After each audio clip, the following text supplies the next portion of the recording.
દિવસ ભગવાને જોયું છે કે નંદ બાવા કોઈ પૂજનની તૈયારી કરી રહ્યા છે. આખા વૃંદાવનમાં પૂજન ચાલુ થઈ રહ્યું છે.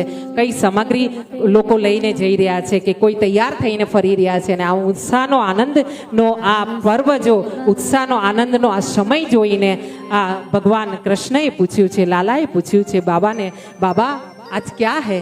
અને આમ જ્યાં પૂછવામાં આવ્યું છે ત્યારે બાબાએ કીધું છે, નંદ બાબાએ કીધું છે શું કે આજે તો આપણે ઇન્દ્રનો યજ્ઞ કરવા જઈ રહ્યા છે, ઇન્દ્રની પૂજા કરવા જઈ રહ્યા છે. ભગવાને કીધું છે કે ઇન્દ્રની પૂજા કેમ?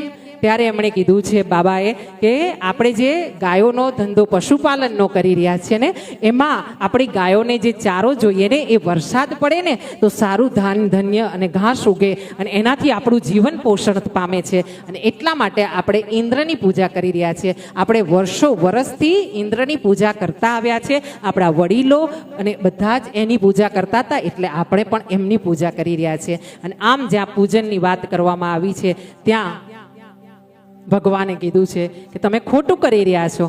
હા, તમે ખોટું કરી રહ્યા છો. કેવી રીતે?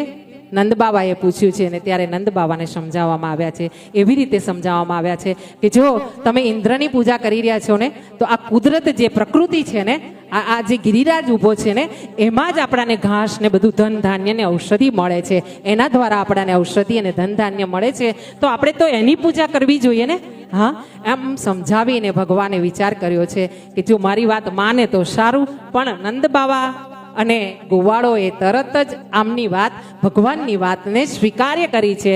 અને આમ સમજીને જ્યારે પૂજન પાજન કરવાનો વિચાર કર્યું છે ત્યારે બધા જ જે ગોવાળો હતા તે બધા જ પૂજન માટે તૈયાર થયા છે. ગોપીઓએ નવા નવા વસ્ત્રો ધારણ કર્યા છે, કંચુકી ધારણ કરી છે, ચુંદડી ધારણ કરી છે.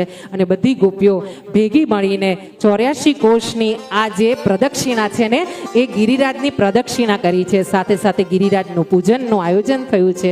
અહીંયા ગોપ બાળો અને નંદ બાબા ઉપનંદજી દ્વારા પૂજન સમાપ્ત કરવામાં આવ્યું છે.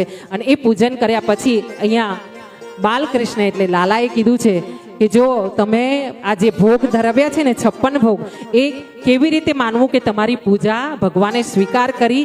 એક એનું હું તમને અહીંયા સાબિતી આપું કે તમારી પૂજા સ્વીકાર ભગવાને કરી છે. ભગવાન પોતાના જ એક રૂપે ગિરિરાજ પર ઉપર આવીને ઊભા રહ્યા છે.